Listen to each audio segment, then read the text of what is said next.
Okay, Sergio, I think we are live. Good, good. Can you hear me well? Yes, I can hear you very, very well. Awesome. All right, Yes. we are live. We are live.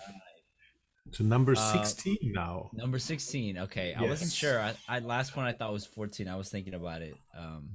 Couldn't remember. So number Nope, 16. this is number 16. Awesome. Awesome. Well, how are you doing?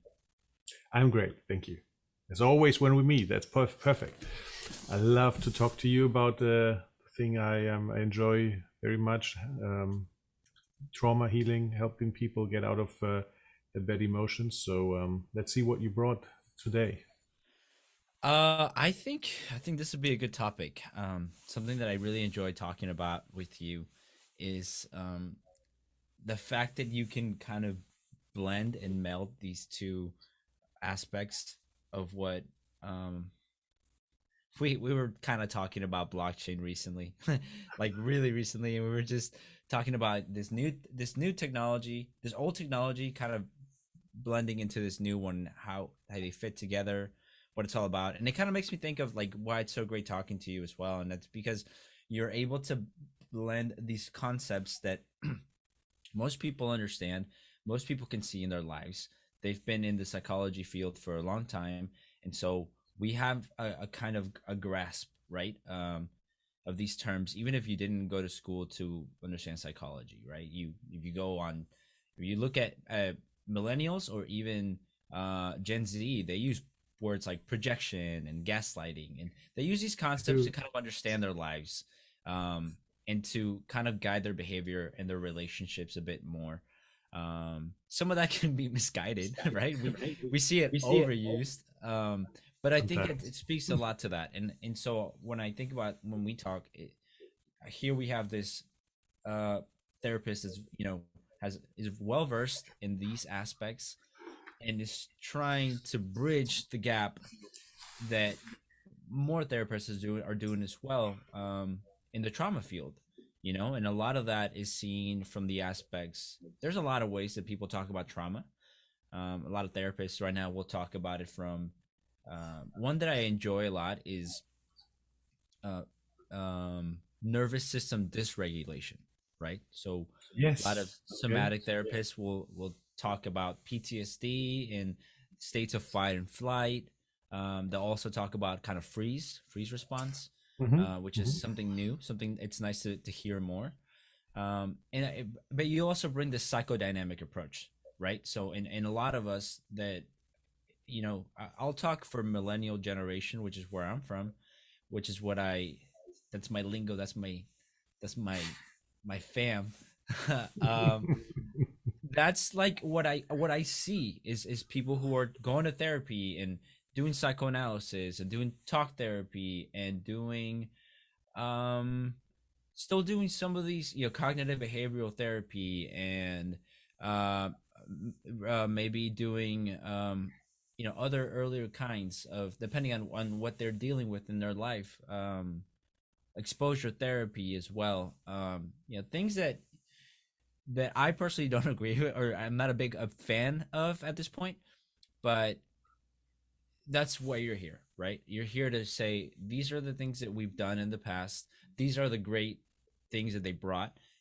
Here's something new. Here's something that we're learning about, and we have been for the past couple of decades.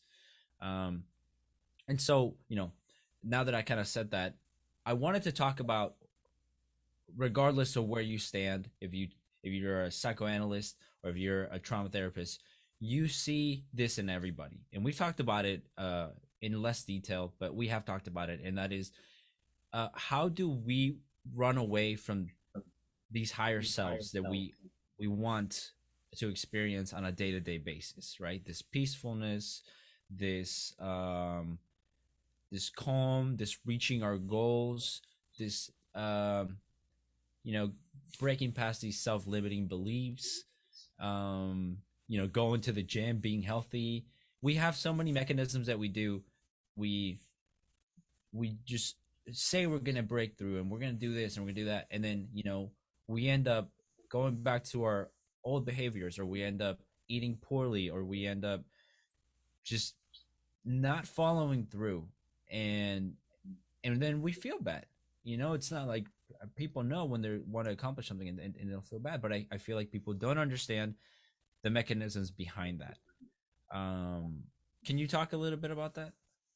Yes, with pleasure. The thing is, which I found very interesting in your introduction, say, was that you assume that people want to get to these higher states where you're calm, where you're peaceful, and where you perhaps are in sync with many people, many things in life.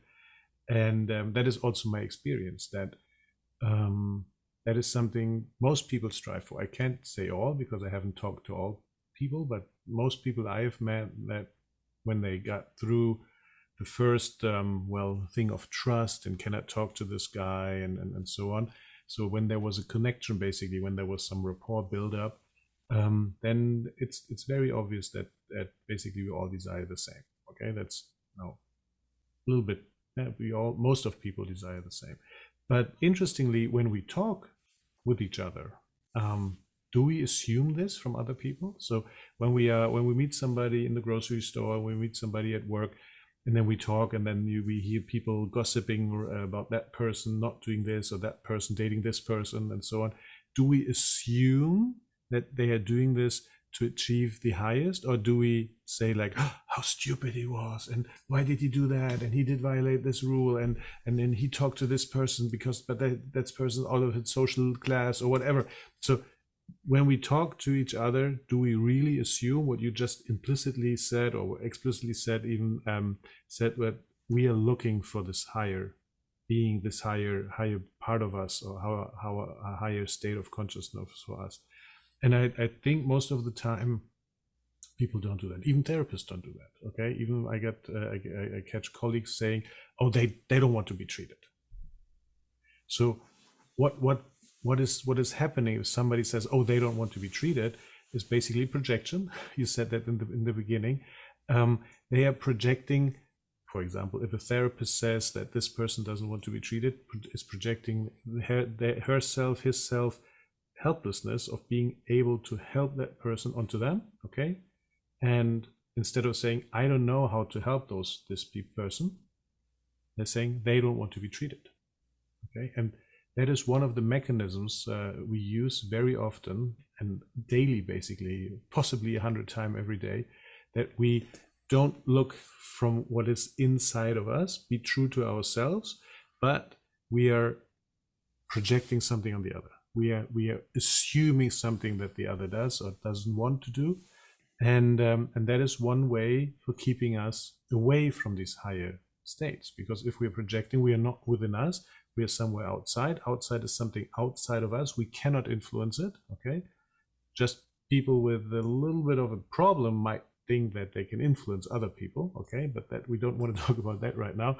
Some paranoid state or something. No, we just can influence us. Okay, I can make that pen drop. Okay, so nobody else can do that when I have that pen in my hand. So I can just put a change in my life. And when I'm projecting, I'm basically taking away the possibility for me to grow. Instead of saying, I feel helpless in that situation, and be true to myself and be accepting to myself in that situation, I'm basically giving away my power. I'm saying, okay, that person doesn't want to be helped. Can you Right. think of examples like this in your workplace? So we have an or your friends or something where people project and they don't say I, but they say them, you, and then there comes something that they come up with. Specifically, I mean, I'm like you said, it happens on a day-to-day basis. I think it happens to everybody. I think it's something that we all do when it comes to insecurities or stuff like that. I like watching, reading Reddit, and one channel I look into a lot is the mental health one, or like emotional. I think it's mental health. And I saw one recently. There was this guy who was like, I think it was a guy. I'm pretty sure it was a guy, and he was talking about how like he was 20 something, and he was still, how do I put it? He had not been with someone a sexual way before, and he felt very, you could tell through his words that he felt very ashamed of himself because he was in his 20s and he had not been intimate, and and this is where the projection came in. He was, the second part of his text, he was talking about how they, all his friends were these weird loser people, and how could they, and they were able to, like, and all he kept saying was like, he kept putting his frustration onto them, right? So like, how could they, like, they're losers, da da da, like, and not me, what's going on?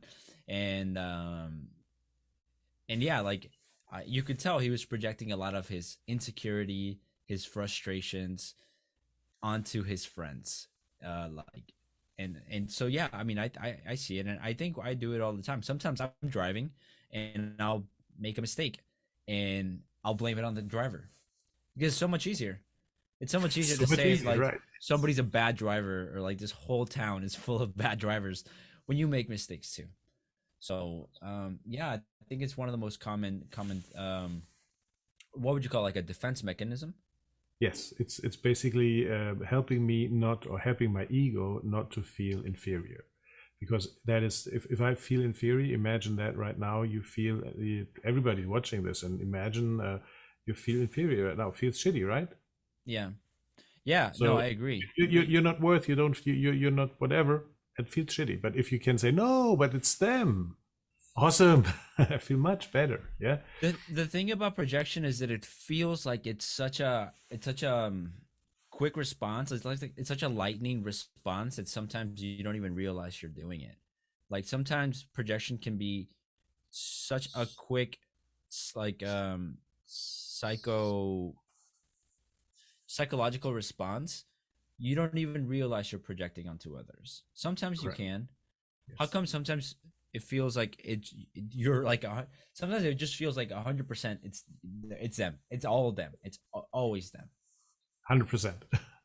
And the interesting thing is, you can install a small mechanism up here, watch supervisor, basically watching what you're doing, and then if you use the words they or them, then you already know, oh, I'm possibly using that projection technique to not feel my part in that whole thing.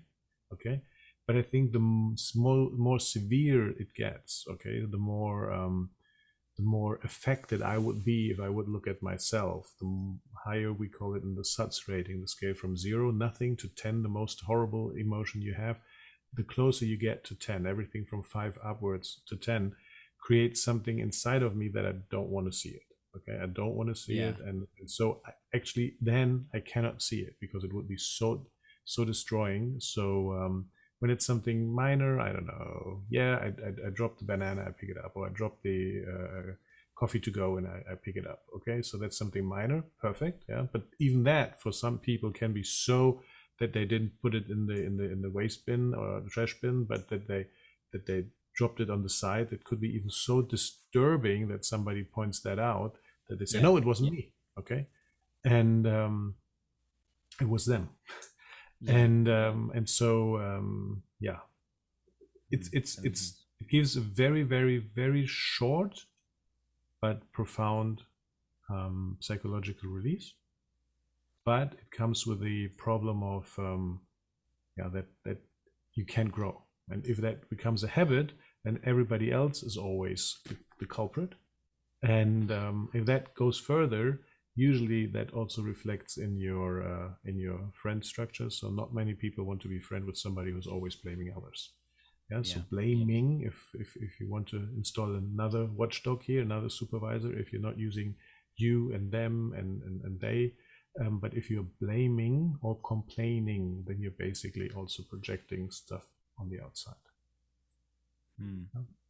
So um, and the interesting thing is, in your example with that guy from Reddit, that would be a very good example for projection. The first, but it's a more complicated projection because he did not directly say. The direct prompt would be, all women are insecure. That's why I haven't met somebody who likes me. Okay, so Yeah, basically projecting his insecurity feeling to the women, and that's why. So he was doing it a little bit indirect, and that's something, also one mechanism to not start the healing process and try to go around it is to make yourself the victim, okay, and say, this person did something wrong, this person needs to change so I can feel better. And Yeah, that makes sense. at first, awesome, okay, it's not me, I'm projecting they are to blame, and so on. But after that, basically, I put my well-being into their hands because I said they need to change, then I Yeah. feel better. So I will not feel better unless they change, and if they don't change, I will always feel miserable. Okay, so at first great, but this immediately, basically 2 minutes later, makes me dependent on that other person and puts me in complete victim mode. And people can get really frustrated. Okay, the government needs to do that, and they are bad people, and so they are to blame, and so I feel miserable for a long time. And the more longer I feel miserable, the more well, even might be depression might kick in, and then to get out of that, that's more complicated than just saying, I used the protection, so what do I do? Okay, it's me. Oh, that feels shitty. Okay, so that's the part I need to work on. Okay. Mm-hmm. Yeah, that makes perfect sense. Then that's how it's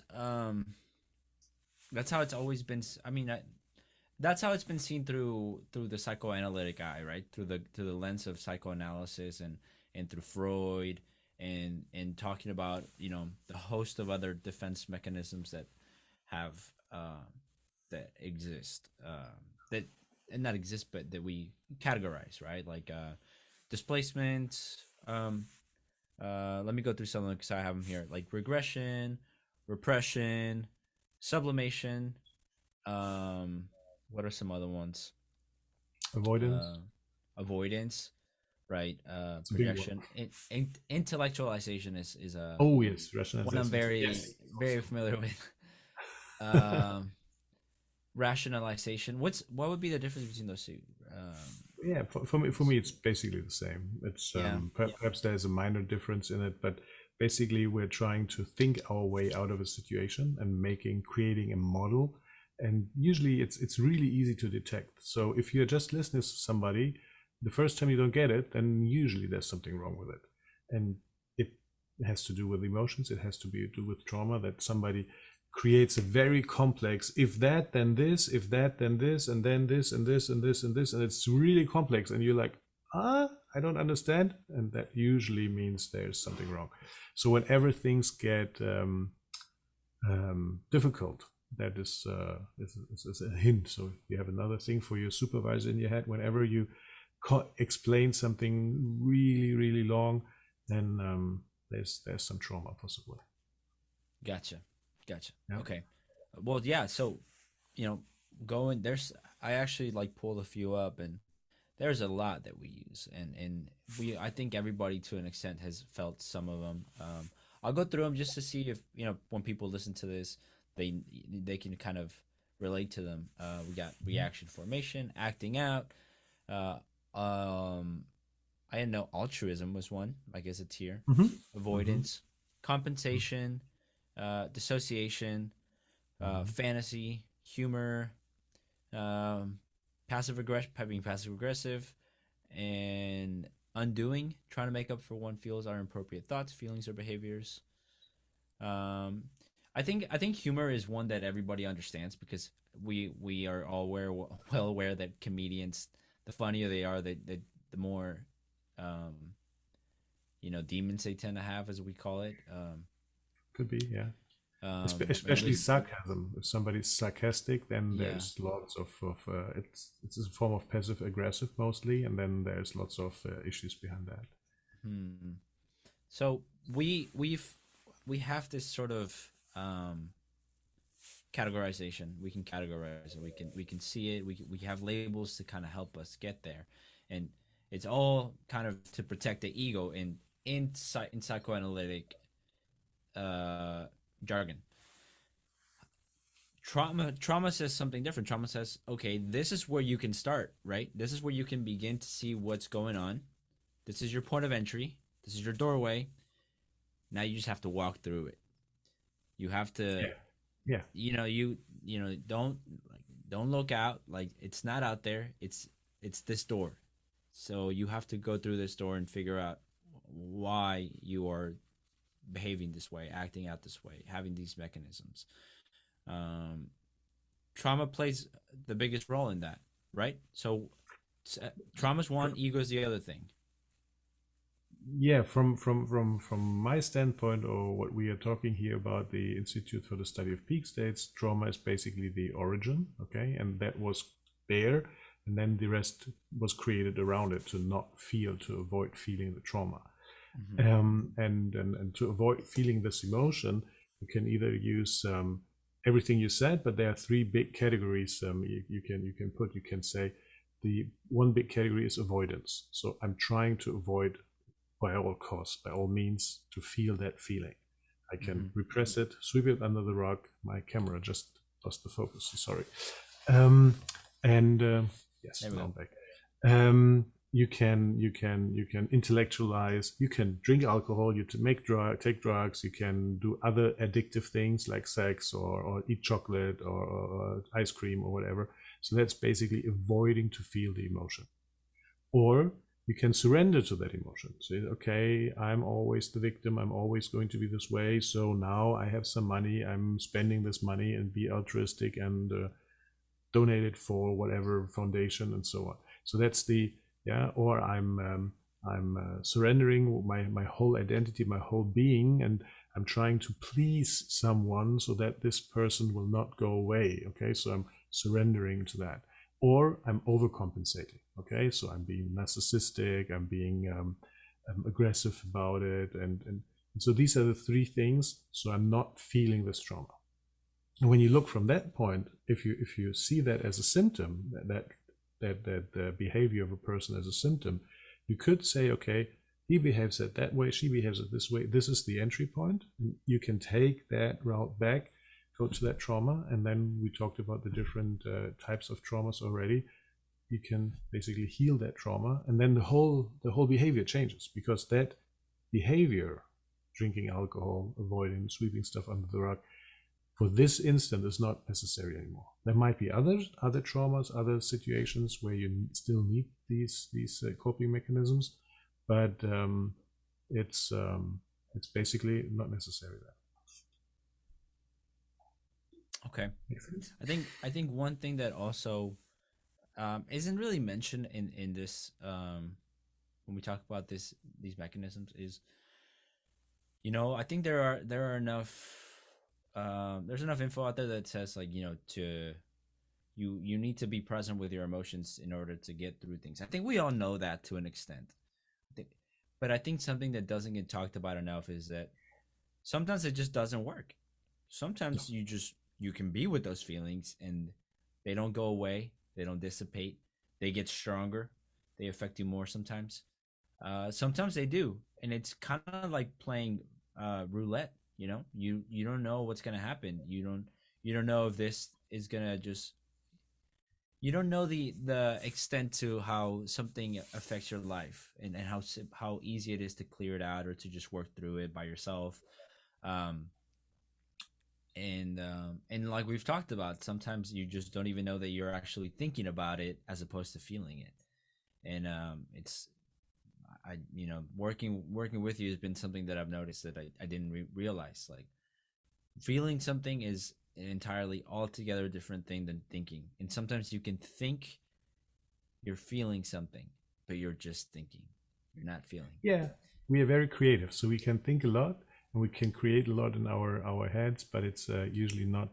It's the creative part of our minds, and not the part that can heal. Yeah.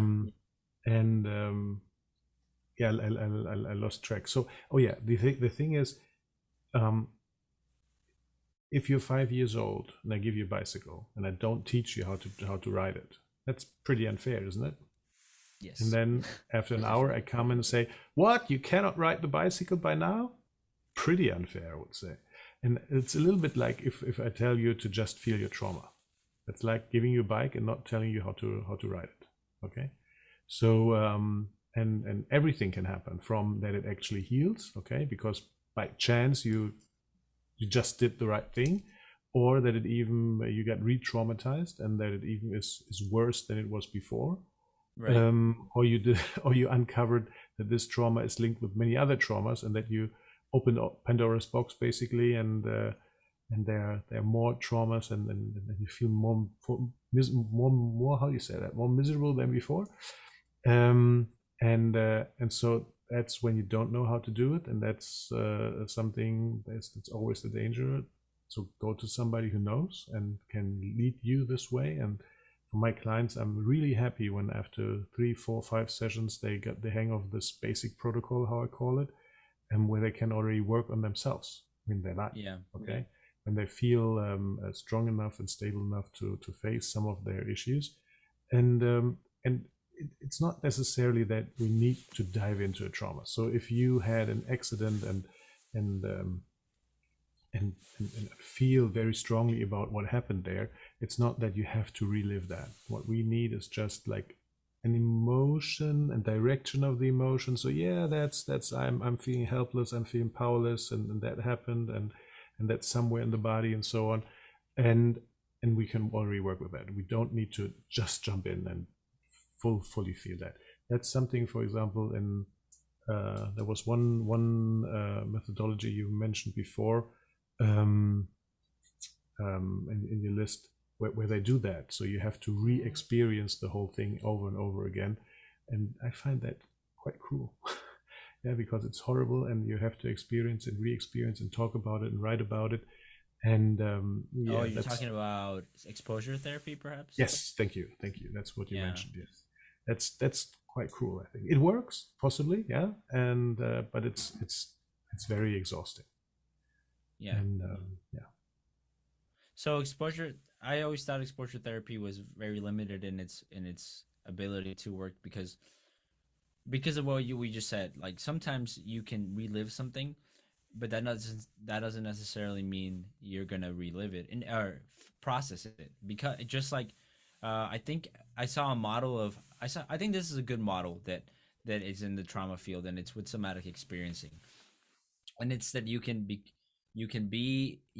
in a under aroused state depending on a certain trauma, and then you can try to relive it, and there's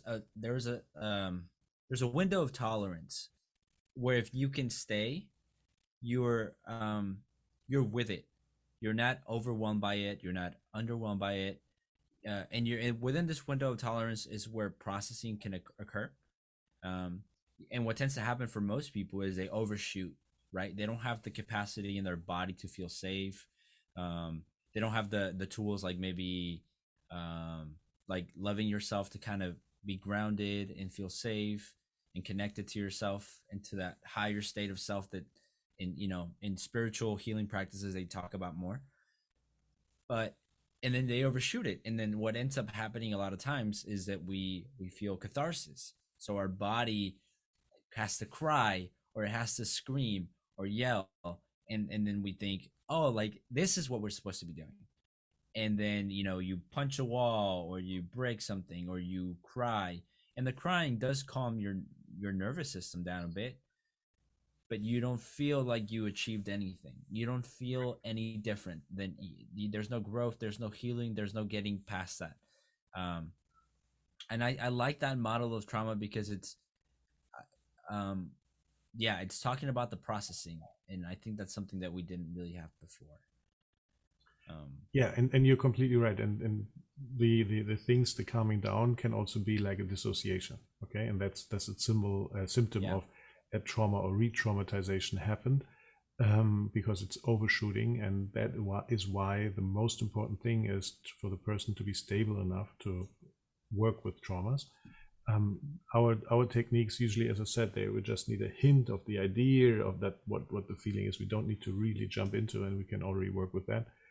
um, and yeah, we that makes stuff much easier. And the most important thing in any kind of therapy is the trust you have in your therapist, okay, or the connection Yeah. the patient and therapist or the client and therapist have. And if that is not a stable connection, if the client is like, I don't know if I can trust him, I don't know if I should tell him everything, then yeah, don't confront yourself with difficult situations if you don't have a stable relationship. But if you have a stable relationship, then many things are possible. That's good. Yeah.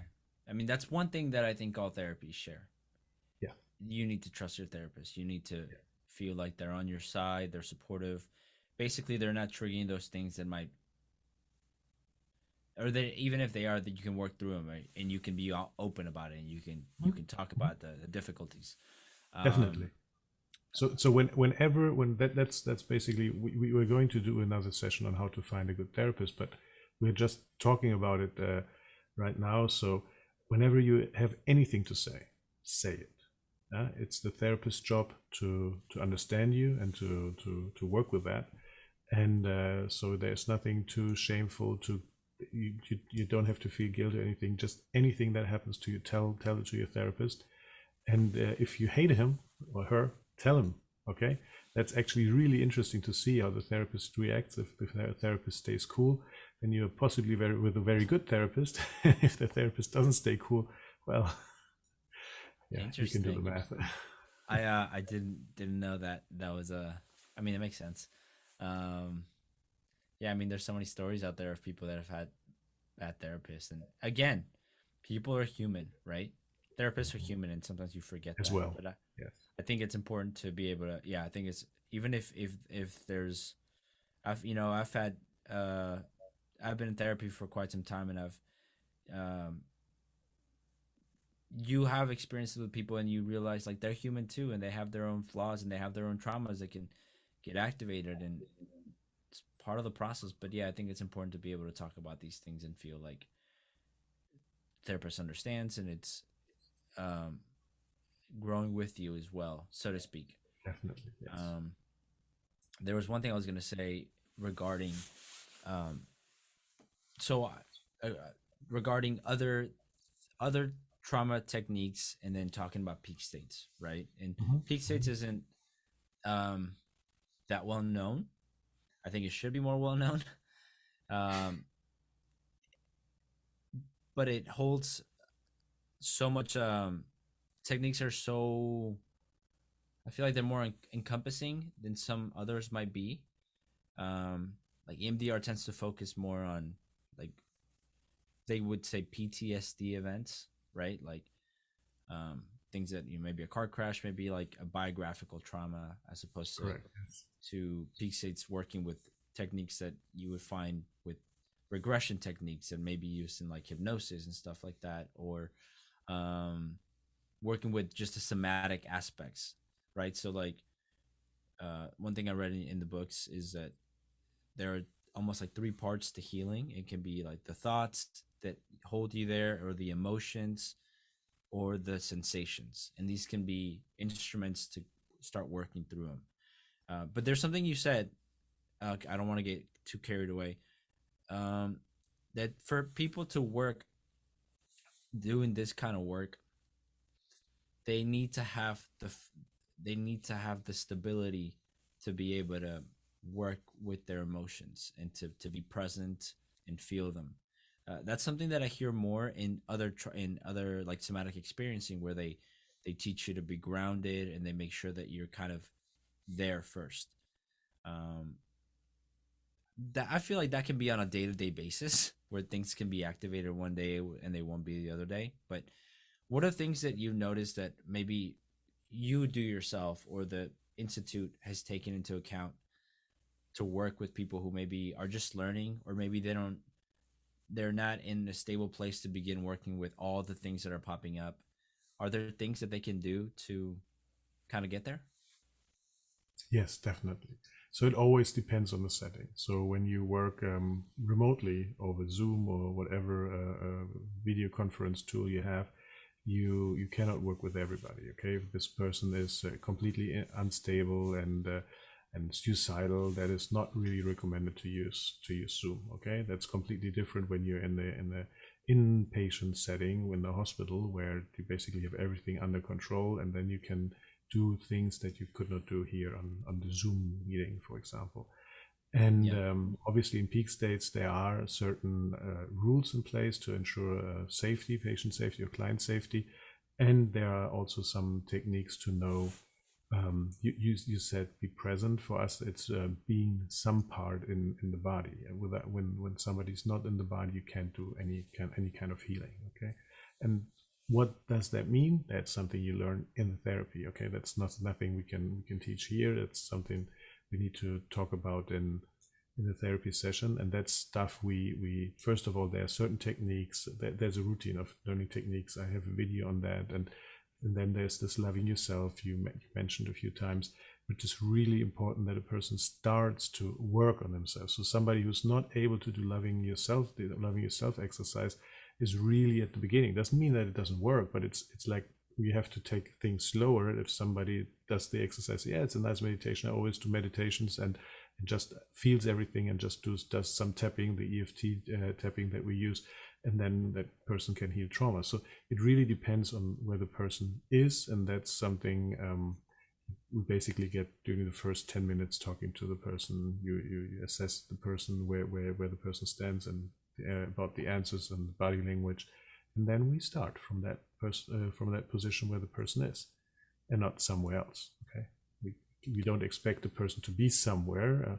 Worst thing I discovered in my life going through some healing at the beginning was when a therapist shamed me for doing something wrong. I was like, I didn't know. I don't know how it's going, how it's right. So you have to teach me. Yeah, you're doing it wrong. That's why it doesn't work.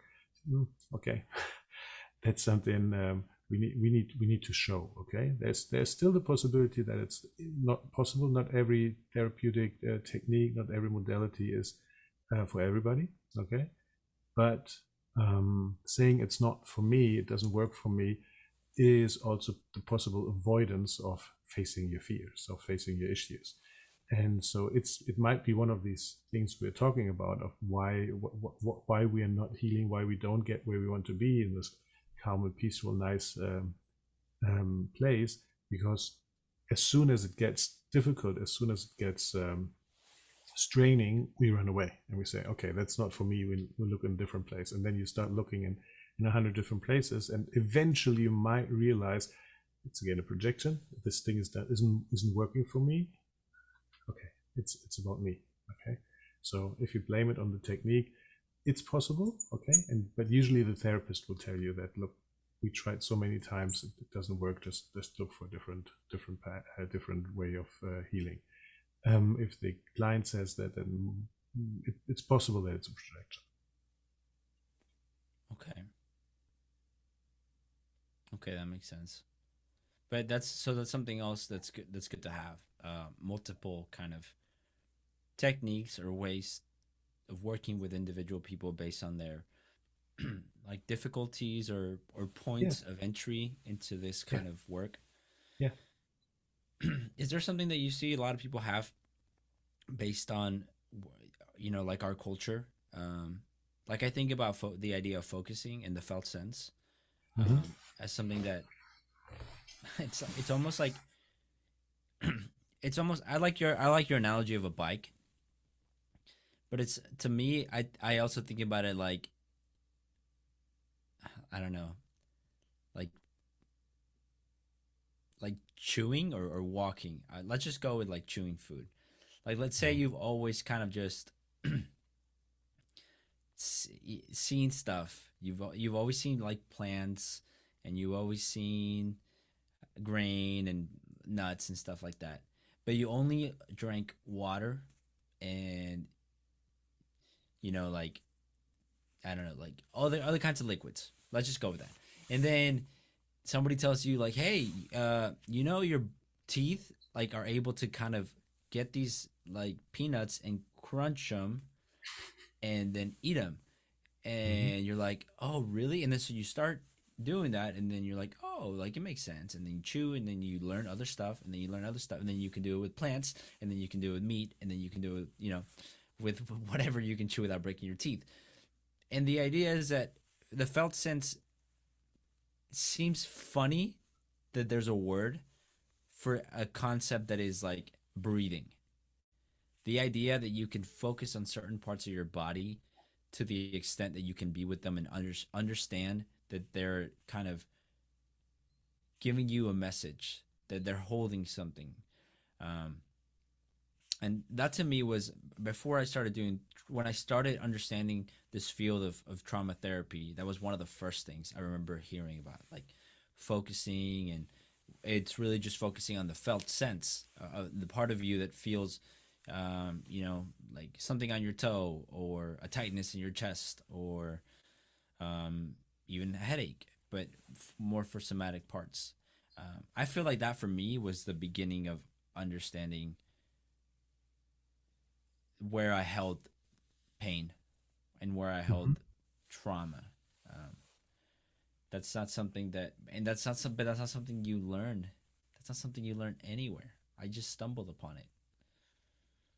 That's that's might be very very Western. Okay, so we actually have something in our, and I think even Western society that is comes close to that. That's this concept of thinking in the head, okay, feeling in the chest, and taking gut decisions. And that's a little bit like where you say we're not we're using things that come from our body to influence our lives. And but I think most of the time it's facts, facts, facts, and lately science, science, science, and that's has become a dogma or religion, and we're not so much trained to listen to our inner voices. And these inner voices you were saying can be either the body, and they are beautiful exercises, but they're really difficult to do when you're not really when you're avoiding, since look, the dissociation of being in the head, actually literally being in the head with your center of awareness, is something you're doing not because it's fun, but because it has to be done because it feels so miserable being in your body.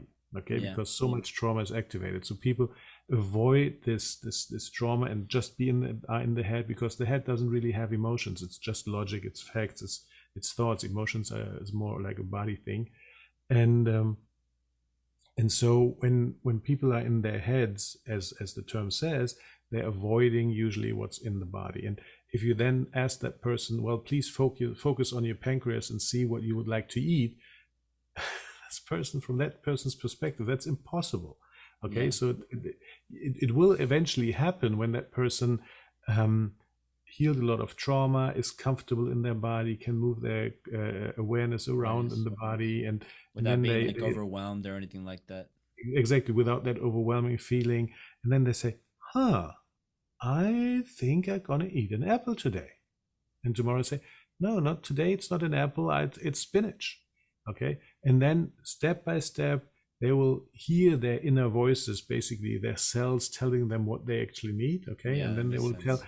today I need some sugar, next tomorrow, no, no, no sugar, salt perhaps, or some pepper, because the body says I want this. Okay, and the same is true for decisions. You can really go inside and listen. Am I talking about that topic right now? Or if I'm not talking about that topic right now, you can listen to your intuitive, whatever that is. I don't know. Yeah, we can say that's the higher self communicating through the body. That can be your gut instinct, that can be intuition, that can be God, that whatever. I don't know. I Mm, can't make that, but I just know that the lesser you are triggered by your traumas, the more you basically can listen, and you know what the body wants and what is in that moment necessary to do. And that, yeah, yeah, and that is something you cannot expect from somebody who has been living to avoid feelings. Okay, if they have been grown yeah, up and they hurt themselves and parents said that's nothing, go and play, instead of, yeah, taking them in their arms and let them cry for 2 minutes and then go away. And parents don't do that because they're bad or mean, but if they have their kid crying, then that feels horrible inside as well. So it's much yeah, better to tell the kid, it's nothing and you won't kill you. I know that for sure because I lived so many years. Go and play. yeah, But the kid actually needs that hug right now. yeah. Okay. That's something that I think I understood from you said it. I love the way you said it. I think Gabor Mate said it like that once too in this interview he had maybe like a year or two ago with he did a podcast with Russell Brand, and who's this like British actor, and he's got a great spiritual podcast. Not as good as ours, but it's pretty good. Uh, I love and he Gabo talked, Mate, but so he's a great guy. So that's good. yeah, and Continue, he please. talked about that. He talked specifically how like the reason sometimes we cannot be with our not we, I don't have a kid, but people who have kids. The reason they cannot sometimes be with the child's feelings is because that child's feelings is triggering something in them, and they just cannot be with those feelings they have. So if they can get that kid to not feel those things, then they don't have to feel those things, and Correct. it makes so much sense. And And, it's and for another the way kid, of yeah, and good. for the kid, that is basically the learning experience. Okay, pain, avoid. Pain, avoid. Puppy, mommy said pain, not no. Pain, avoid. Head, oh, no pain. Good, I stay in the head. So Yeah, that's basically the learning experience, and what we see at the end is people being scared of everything because they have no connection. They are not grounded. Okay, so they are scared of everything, fear, fear, fear, or worry, worry, worry, and um, and then trying to make everything logical. As I said, the more complex, the more possible trauma behind it, and yeah, and that's our society today. Most yeah, of it, not all. yeah. Most of it.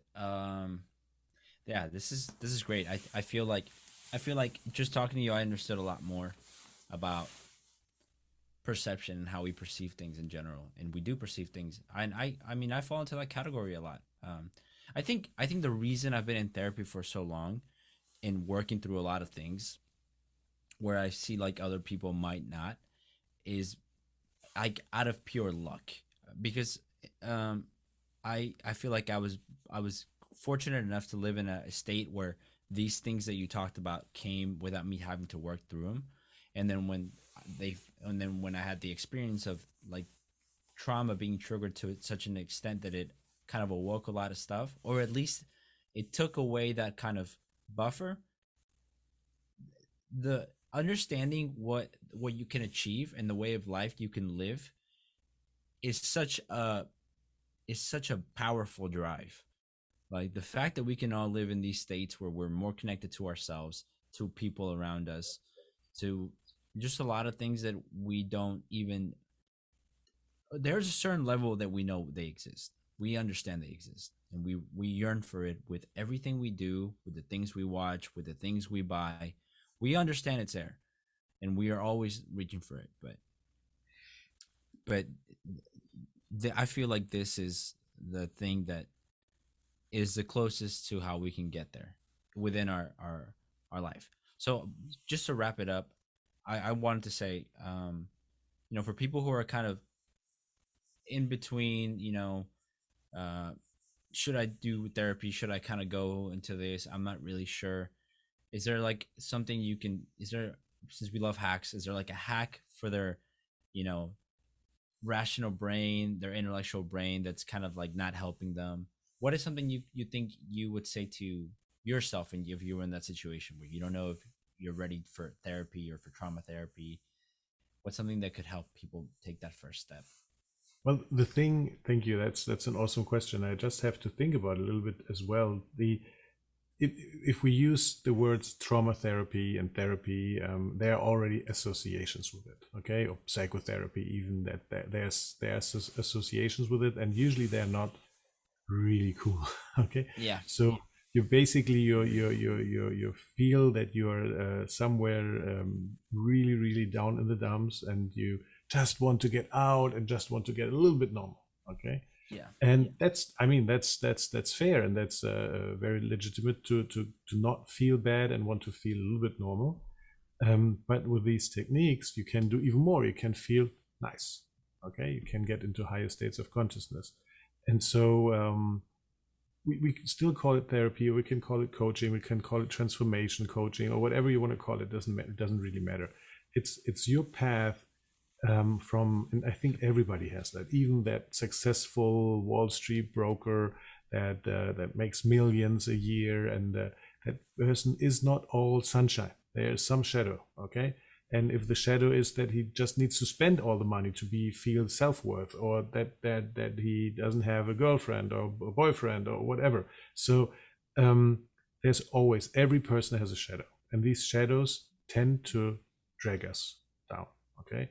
And if they drag us down to a degree where we are not able to fulfill our daily activities, our work, our house cleaning and buying and cooking and all that stuff, then basically we talk about a condition, a psychic condition, psychiatric condition, where we say, okay, that needs treatment. But everybody, even the people that are functioning in a very, very standard or even elevated or higher way, they also have their shadows. Okay. And as long as you not feel most of the time calm, peaceful, and emotionally light, okay, and enjoy life and happy, and so if somebody not greeting you in the morning can throw your emotional balance off and make your whole day miserable, then there's something you can work on. Okay. So it's not about really getting having a disease disappear. It's more of something that you feel nice and you have balance, which holds you, which makes life nice. And so I think it's for everybody. And as soon as you realize that there is something you wish to change because it doesn't feel nice, and it can be the breakup, it can be the working through having some relatives die, pass away, or something like this, then you should contact a therapist. Okay, even if you don't feel that you're mentally ill, you should contact the therapist, see if that therapist with their technology, with their modalities can help you, and then you should feel better. Okay, and that's the thing I like very much with the Peak States Institute, is that there is the concept of pay for results. So at the beginning, there's an issue, we describe the issue, then we do the intervention, and then afterwards, after the intervention, the issue should be gone. Otherwise, there's no payment, or just prorated payment, partial payment. And I think that's a really fair approach. So you go and you can, if somebody says, yes, I can help you, and they can, perfect. Okay, then there's some service fee. And if they didn't help you or not satisfied, then, well, there's just the partial service fee. Okay. Yeah. And so the risk for the client is also limited. Right. And it also makes the therapist have to find the right tools for the job, as opposed to, yes, well, like, I don't know what's going on. And be sure about it. Know how they work. Yeah, or just I'm really sorry, but anyway, I'll take a check. So yes, yeah, no, I agree. I think it's a fantastic model. I just want to say thank you for your time. This was a great topic. I think this is where most people are in life, and I think people know that. So I hope that, if you are thinking about working through some things that are affecting you, you have a YouTube, right, Daniel? You have a YouTube where you have, yes, some of these is going to be on YouTube. Yes, yeah, and some free information where you can begin to understand what he's talking about. I highly recommend it. I think it's great, and that's all for me today. So unless you got anything else that you want to say, thank you. Thank you very much, Sergio. As always, a pleasure talking to you, and you have great questions. And thank all your resources you have on Reddit or somewhere on the internet where you get your questions. That's awesome. And let's see each other next week. Yes. Okay. Sounds perfect. Okay. Well, have a good night, Daniel. Bye. Wonderful day for you. Bye. Thanks. Bye.